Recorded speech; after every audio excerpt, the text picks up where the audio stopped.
Buenos días, damas y caballeros. Tengo que decirles que para mí es un honor y un privilegio el poder estar esta mañana en este foro de promoción democrática continental, abordando además un tema, a mi juicio, tan enormemente importante como es el de la semántica y el uso del lenguaje.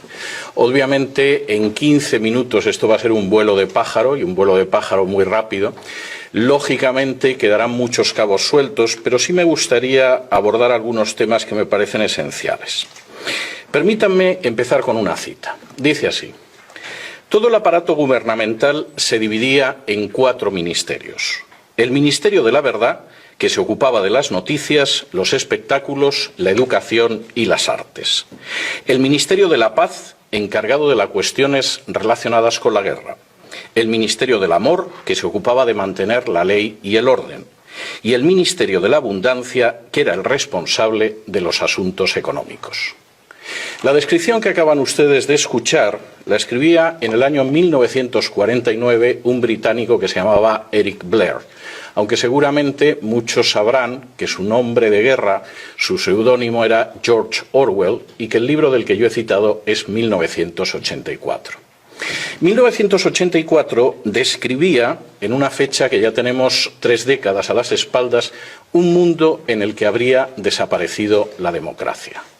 Y de manera, por cierto, bastante lúcida, me atrevería a decir que brillante, ese mundo en el que habría desaparecido la democracia sería un mundo en el que los únicos regímenes que habría serían precisamente dictaduras socialistas. Eric Blair no escribía porque sí, de hecho tenía una experiencia a las espaldas antes de haber tomado la pluma o la máquina de escribir muy interesante. En el año 1937 había acudido a España a combatir en una milicia de izquierdas y estuvo a punto de ser fusilado, pero curiosamente no por las tropas del general Franco, sino por los agentes de Stalin en España. Y desde luego había aprendido mucho de esa experiencia. No solamente eso, Eric Blair además describía como la gran amenaza para la democracia que todavía existía en 1949, la creación de sistemas socialistas que tendrían fundamentalmente 3 características. El primero, la escasez. La segunda, el gobierno ejercido mediante una oligarquía que sería imposible de desplazar del poder. Y la tercera, la manipulación del lenguaje. La manipulación del lenguaje iba a ser tan importante que sobre todo iría hacia los sentimientos y que además se serviría de poderosos aparatos mediáticos.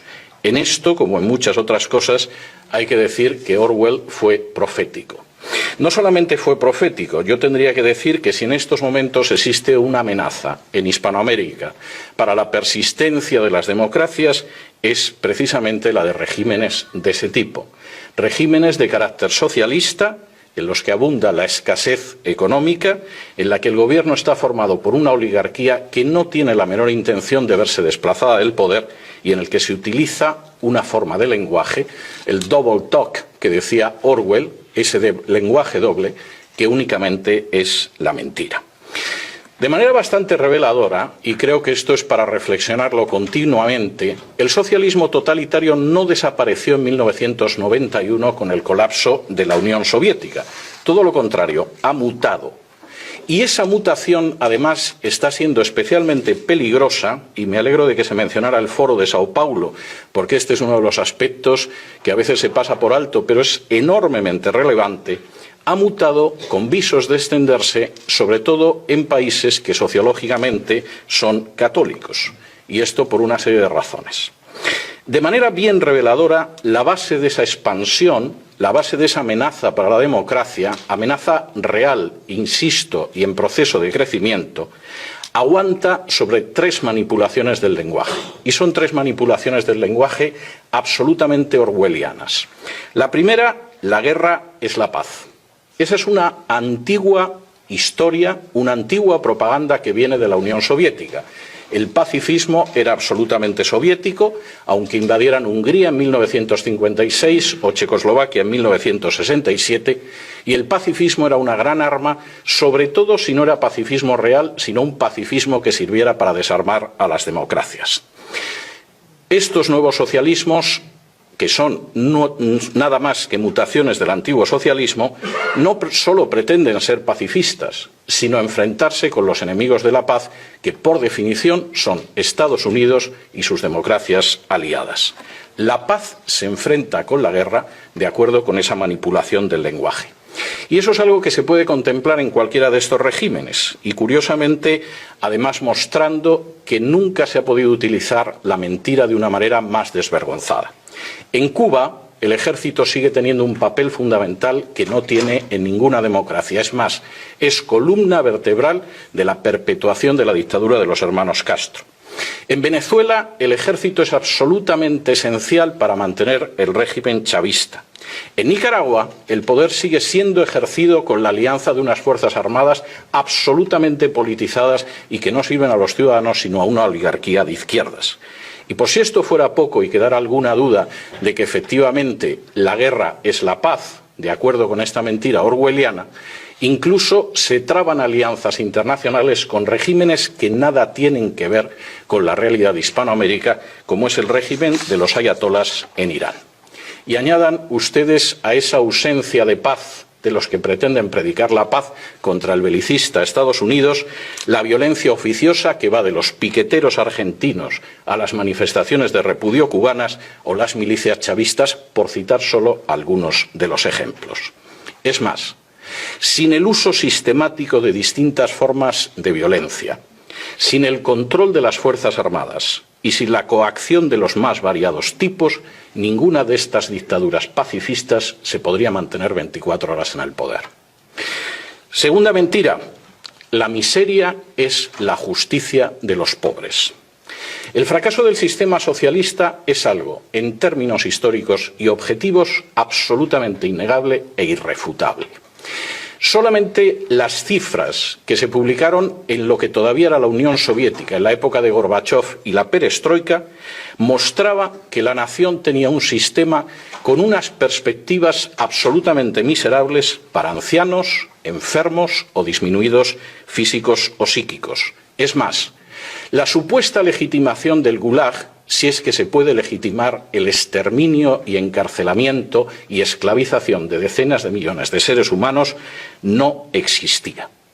Y eso sucedía en una nación que tenía ingentes materias primas, posiblemente el país más rico del globo en materias primas, un sistema educativo de elevadísimo nivel y cuadros disciplinados y preparados. Asuman ese mismo sistema en naciones como Cuba, Bolivia, Venezuela, Ecuador, Nicaragua o Argentina, que ni tiene esa riqueza, ni esos cuadros, ni ese sistema educativo, y a nadie le sorprenderá la miseria. Pero el recurso a la mentira resulta obligado para disfrazar la miseria y la mala gestión de justicia para los pobres. Los ejemplos son muchos, no me puedo detener en todos ellos, pero por ejemplo, es la insistencia en culpar de todos los males económicos de las naciones de Hispanoamérica al régimen capitalista, cuando es muy dudable que en la mayor parte de Hispanoamérica, con las excepciones y los matices que ustedes quieran, haya habido jamás un régimen capitalista. Si por régimen capitalista entendemos el libre mercado, la libre competencia y la justicia independiente. Me permitirán que les diga que, en mi opinión, en Hispanoamérica, en términos generales, lo único que ha habido siempre es una continuación del sistema hispánico de riqueza.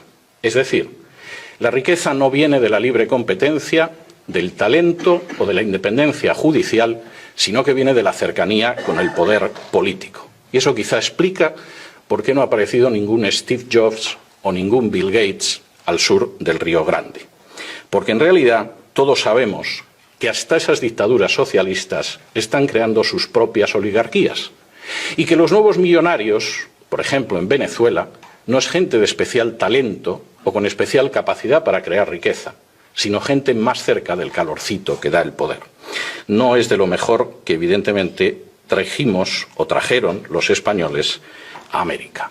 Y ciertamente el mensaje es claro: la miseria en realidad es la justicia para los pobres, aunque esos pobres tengan que hacer cola para comprar papel higiénico o se hayan enterado hace muy poco de que si viven en Argentina solo podrán hacer 2 compras online al año.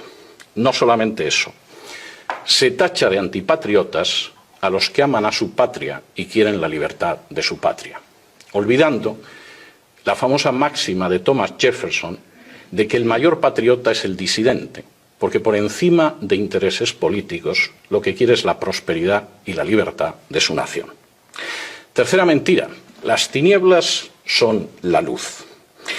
El impacto de estos sistemas debe muchísimo, aparte de al poderoso aparato de propaganda y, por supuesto, al respaldo internacional, al hecho de que hay una tierra de cultivo que es especialmente favorable.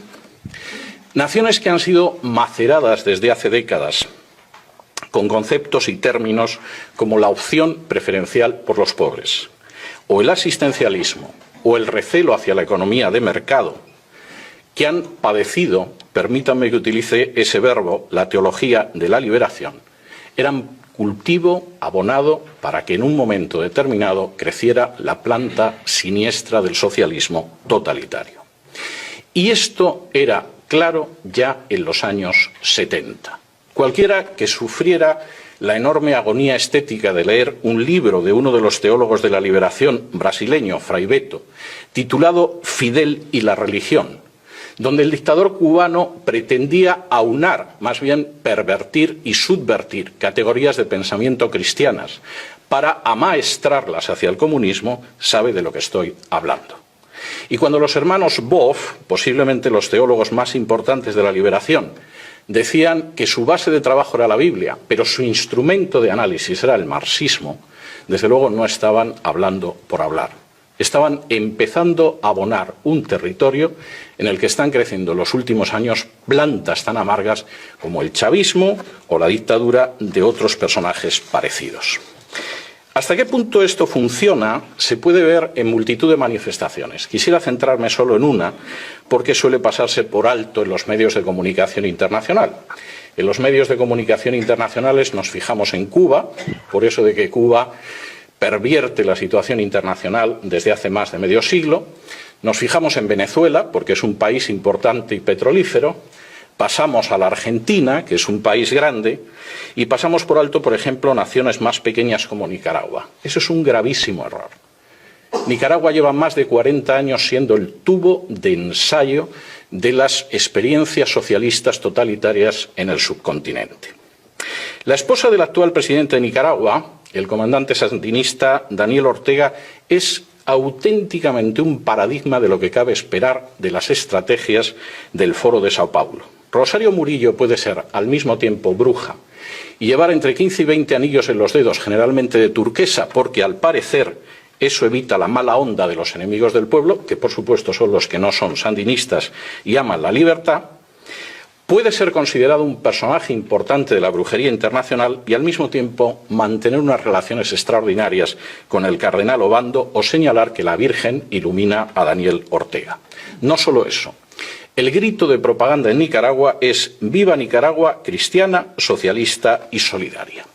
Y presentando al cardenal Obando, antiguo disidente y yo diría que enemigo valiente del régimen sandinista, Rosario Murillo decía lo siguiente: «Te tenemos aquí para invocar al Altísimo, al Todopoderoso, al Gran Espíritu, al Supremo Hacedor, a la fuerza que nos mueve desde la vida hacia la vida, con nosotros en esta Plaza de la Fe San Juan Pablo II, su eminencia reverendísima Cardenal Miguel Obando y Bravo». Para añadir a continuación, puro Foro de Sao Paulo: «Cardenal Miguel, eres esa luz de esperanza y fe, viva el cardenal, nuestro amigo fiel». Y por supuesto en Nicaragua la revolución se llama la Revolución del Amor.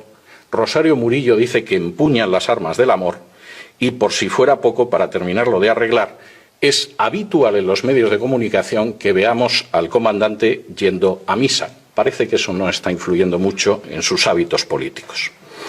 Que todo esto se parezca algo a lo contenido en las páginas de la Biblia es dudoso, pero que resulta efectivo políticamente esa perversión del lenguaje es absolutamente imposible de negar.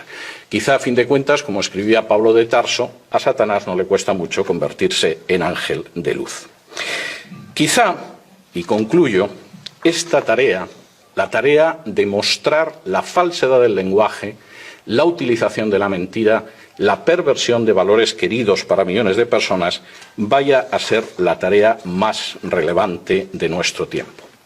Porque implica identificar primero y denunciar y combatir después cómo detrás de los cacareos en favor de la paz se plantan las semillas de la violencia y de la sangre. Cómo detrás de las proclamas de justicia para los parias de la tierra se agazapa un futuro de escasez, de pobreza y de miseria. Y cómo detrás de las apelaciones más nobles del ser humano, como la de justicia, no hay sino una ansia de poder dispuesta a pactar con cualquier instancia para mantenerse despóticamente. Habría quizá que ir desgranando la realidad para descubrir, como dice un refrán de mi tierra natal, que muchas veces detrás de la cruz quien se agazapa es el diablo. Pero hay que hacerlo con una finalidad, y es la de que el futuro de esos pueblos que amamos y que compartimos una herencia común puedan conocer al final y a la postre los frutos más deseables de la democracia: la prosperidad, la paz y la libertad. Y para esa tarea resulta indispensable el distinguir lo verdadero de lo falso, lo real de lo propagandístico y lo auténtico de lo ficticio. Habrá que asumir, como decía una de las personas que me ha precedido en el uso de la palabra, que al final existe una enorme carga de realidad en esa máxima de Jesús que afirmaba: conoceréis la verdad y la verdad os hará libres, porque si os dejáis llevar por la mentira, solo podréis aspirar a ser esclavos. Muchas gracias.